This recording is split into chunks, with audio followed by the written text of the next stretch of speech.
Water was cold, but it makes it all worth it once you see the turtles out there today and how many are alive and how many are being able to be released back into the wild. Okay, there you are. Hi, turtles. Welcome back, everyone. It was quite the scene today as hundreds of cold, stunned turtles went back home to the Gulf. The turtles washed ashore last week during our cold snap. Officials say last week they saw a lot of turtles coming in because they were cold stunned, but they are happy to have played a role in saving these animals.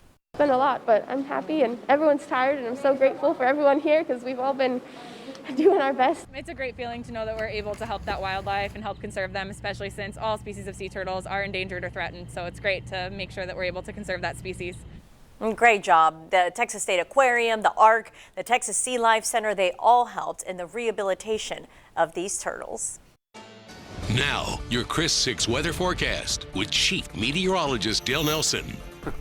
They even got the slide there to go down into the water. That was pretty cool.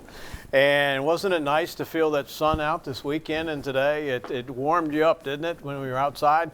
Well, we've got more of that where it's coming from. No Arctic cold fronts in the forecast, and probably not again until November or early December, much further down the road. Seasonal 70s all this week. Yes, 70s for high temperatures.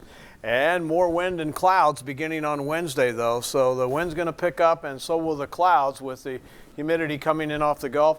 In spite of that, just slim rainfall opportunities. That's going to be our next big weather problem, is the lack of rainfall now that planting season is upon us. We're also going to have a problem with fog tonight, but right now it's not an issue with 10-mile visibility, but it does deteriorate around 5 a.m.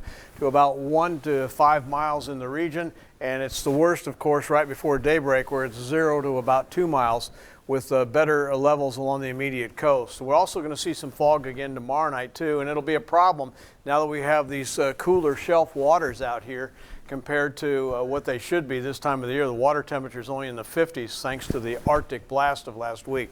54 right now in Corpus Christi, southeast wind at 7. There's the 54, but it's 60 along the coast and warmer slightly so. 53 though in Mathis and also Beeville.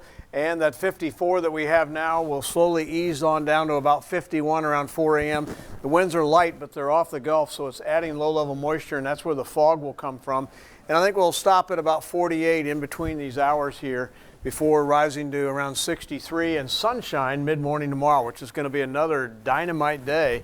A little breezy in the afternoon, but not bad. Satellite and radar shows clear skies, chilly air coming in, but that's about to change as the high moves east and the next front rides over the Rockies. We will see a return flow off the Gulf here tomorrow, and that will increase in the afternoon hours. So a little more wind off the Gulf, a little more temperature disparity between coast and inland because the water's so cold, and that'll generate clouds here on Wednesday. And because of the overall pattern, not really going to see any significant rain. That front comes in and breaks up, so we're not even showing it going through the area, just coming to the area and dissipating. And with that, there's not much of a wind shift either. Calm winds in the morning leading to the fog. It does get breezy tomorrow afternoon, and then the winds do pick up a little bit here on Wednesday morning and again on Wednesday afternoon and evening, but not too bad.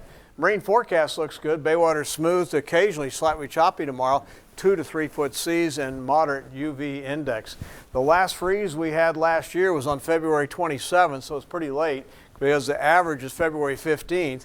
And the latest freeze we've ever had, I remember chipping ice off tomato plants on March 31st, 1987 when we hit 31. So that is not good, but that's what happened back then in 1987. I think we've seen our last freeze here in Corpus Christi. I really don't think we're going to do that again until the fall.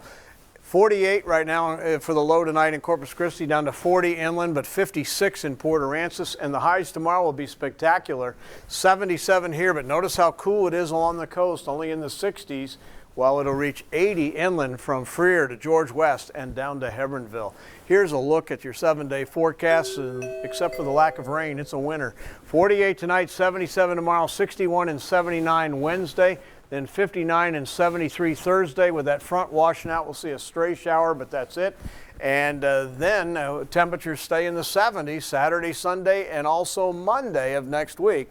We just don't have that rain in the forecast of significance over the next 7 days. Katya will be along with more news after this. Stay with us.